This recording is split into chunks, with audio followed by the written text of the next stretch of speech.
I did a mani in under 12 minutes. The left picture is what it looked like after, and the right is what happened after I buffed and shaped, and I'm gonna explain why I had to do it so fast. What's up, nail crew? It's Nicole, your fellow nail-obsessed DIYer. Today we are doing a different kind of video. I was on a massive time crunch when I did this video, so I did not speed it up whatsoever. It's going to look like it's pretty slow, but in actuality, I did my entire mani in under 12 minutes. It was 11 minutes and 50 seconds. Right as I was starting the mani, I got a call from one of my kids' schools saying that they had a headache and that I needed to come pick them up. Well, I had just started my nails. I was in the middle of them and I knew that my kid had a headache from their allergies. And I said, okay, I will be there in 20 minutes. So I gave myself under 12 minutes to finish this mani, okay? It normally takes me about 25 to 40 minutes to do one hand, just the dipping, and that doesn't include the buffing and shaping. So the part that I did was just the dipping part, and that's what was under 12 minutes. And I did these two gorgeous colors from Double Dipp'd dip powder. They are just Peachy and Apricot Punch. I knew I wanted to do these beautiful colors together because I am so feeling the spring nails right now. And let me explain to you what happens when you cut your mani time in half. So from a distance, it doesn't look like I'm doing anything that different, but what I skipped doing was taking my time. Normally, when I apply my dip liquids, I really make sure that I've gotten enough liquid off the brush that I'm not going to flood my nails. And I don't start all the way back in my cuticle with the brush. I like to start a little bit away from my cuticle and then fan the brush back out and towards my cuticles. That really helps that you don't flood them and your nails aren't super thick at the back. Well, I did not do that at all because I was rushing and I knew that takes me longer. So what I did was just slap the dip base on at the back and pull down. Now, I know it still looks like I'm doing it pretty slow. This is actually fast for me. And you can see on my middle finger as I'm like trying to press on it, I had put too much liquid on it. So it ended up being a little bit thicker than what I like. Actually, not a little bit thicker, okay? It ended up being a lot thicker. At the end, I'm going to compare my nails and show you the difference in thickness on my left hand versus my right hand when I actually take my time, and you can see it's significantly thicker than when I take my time and do my nails nicely because I was not applying my dip base as thin as I normally like it to. I was just kind of slapping it on to get this mani on as fast as possible. So when you're doing your nails, it's going to make a huge difference if you take a majority of the liquid off the brush that you don't need before you apply it to your nail. That's going to keep your dip layers thinner. Because I didn't do that, my dip layers ended up getting thicker because I was just slopping the dip base on as fast as I could to get this mani done as quickly as possible. When you're dipping your nails, you definitely want to do thinner layers.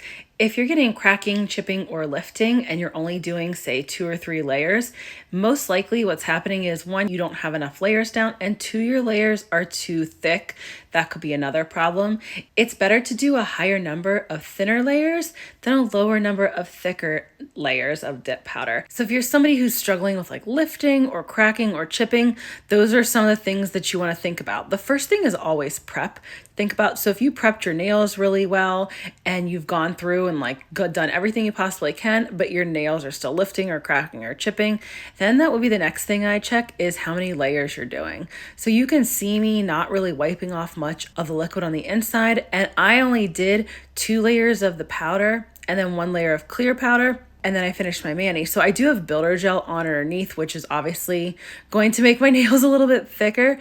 But even with those thick layers that I did, had I just done this on my natural nails, probably would have popped off pretty fast. The only reason that it didn't is because I have builder gel on. And actually, I mean, I use peel base, so my nails do pop off anyways. Peel base is really just used to pop off your dip manis or your gel manis a lot faster. A lot of us who do nails for content creation use peel base just because it would be crazy to try to E-file off your manis every couple days. It just takes a lot of extra time. Or if you had to soak in acetone, that would be really damaging to your nails. So I personally haven't soaked in acetone in like 3.5 years. Once I started using builder gel and peel base down on my natural nails, I totally stopped using acetone. So now I've finished up and I'm going to go through and I'm going to apply my clear dip powder.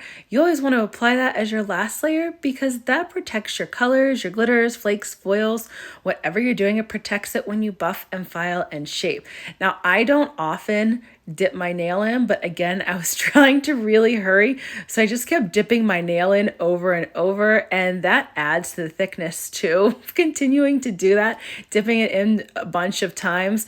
Honestly, I feel like my brain really wasn't working very well. Besides the fact that I was trying to rush, like I just forgot things that I normally do when I'm doing my nails. So I normally do not dip my nails into clear or really in any powder because that adds to the thickness of your nails. When you're using glitter dips, you definitely want to press the glitter down as much as you can. I like to use a piece of washi tape, masking tape, or painter's tape on one of the opposite fingers of my other hand, and that's how I press down the glitters without getting anything stuck.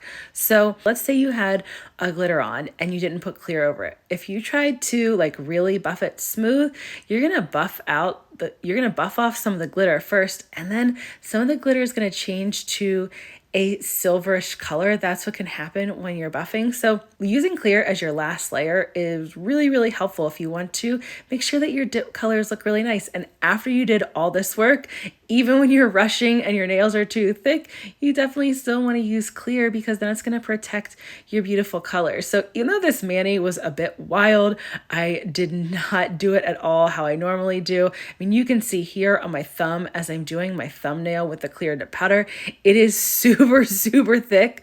I just was rushing that much that it turned out to be a bit messy. And the picture that I showed at the beginning of the video, that's how my nails looked right after I finished dipping them, after I applied activator, because at this point, once I applied activator, I had to run and go grab my sick kid, who actually ended up not being sick. So they weren't even sick. They just had a little bit of a headache. And yeah, I ended up rushing back home, quick finished my mani, and then went back to school to pick up my other kids who were finishing up their day at school. So now that I'm doing the activator over my entire nails, I really wanted to make sure that I had a bunch of activator because I was afraid that knowing that I did them so thick, I was afraid that they weren't going to harden. And you can see that they still harden. It actually still hardened really quick. The double dipped activator works pretty fast. And then once I got home, I was able to do a lot of the buffing and filing and shaping. Now this part I did speed up just because I didn't want anybody to have to sit there and watch me buff and file for like 10 minutes. That seems like a little bit excessive because I did have to do a lot of buffing and shaping and filing because they were so thick. Okay, you're gonna see me bust out a couple different buffing blocks. I'm gonna use hand files just because I was really struggling with how thick they were, and I don't like when my nails are super thick. So I was trying to do everything that I could to thin them down without ruining the color, which is again another good reason why you should do clear as your last dip layer. I'm sitting here thinking about the buffing and shaping and filing I did, and I actually just have to laugh because I buffed and filed and shaped so hard, and like I was doing it so fast that my arm actually got sore. My left arm was sore from going so hard. That's what she said. Trying to get it to look nice and neat and even. I wanted to share this mani with everybody because it really shows you how when you take your time, you don't have to do a lot of filing, buffing, or shaping. Between taking your time and using nice products, you won't have to do a lot of this extra work that I ended up having to do. And it also shows that when you're using really high quality products, if you apply them really messy and sloppy and thick like I did, you can still make them look thick and a bit wonky. I even had to go in with my Efile bit. So I'm using a Pana extra fine barrel bit that I normally use just to go around my cuticles. I had to debulk a little bit too because my left arm got so tired from doing all the filing and buffing and shaping that I even went in a little bit with an Efile. I like to use this Efile bit to kind of crisp up my cuticle lines, really make them nice and even. And it was especially important for this mani. You have to be really, really careful with that bit because it is super, super sharp. So if you are not comfortable with that bit, I have another one that I normally use. I'll link both in the description. And you can see here, I'm starting to show you how much different the thickness is from my left hand to my right hand. Like some of them, I feel like it's almost double. So once I finished all that buffing, shaping, filing, and all that fun jazz, I went in and I really dehydrated my nails well with isopropyl alcohol. I even scrubbed them off with the nail brush and the alcohol just to make sure I got all the buffing, shaping, and filing dust off since I did so much of it. Now we're going to do the top coating. I'm using double dipped dip liquids, and whatever brand you're using, you really want to make sure that you follow their instructions for top coating because the timing for each brand tends to be a little bit different. So with double dipped, you want to apply activator to all 5 nails. So I go thumb to pinky. And then you wait 30 seconds and you go back to the first finger. So you go back to your thumb and you apply the top coat in 2 to 3 quick, even, thin strokes. And you want to make sure that you float them too. I do this regardless of the brand. Floating just really helps that you don't contaminate the brushes, which means you'd be hardening them by doing the steps incorrectly. So then as soon as you finish with your first layer on your thumb through pinky, then you immediately go back through your thumb to do the second layer. And the second layer I do a little bit more detailed, take my time a little bit more, really make sure that every bit of my nail is covered. And then I also cap my edges. If you're somebody who likes to wear your mani for a long time, capping your edges is going to help them last for a while. So you definitely want to do that. It seals your mani in. Now, if you're still struggling with how to dip and how to get nice cuticle lines and you want to take your time, then make sure you check out this next video where I will help you learn how to apply your dips and get beautiful cuticle lines. Thanks for joining me today, nail crew.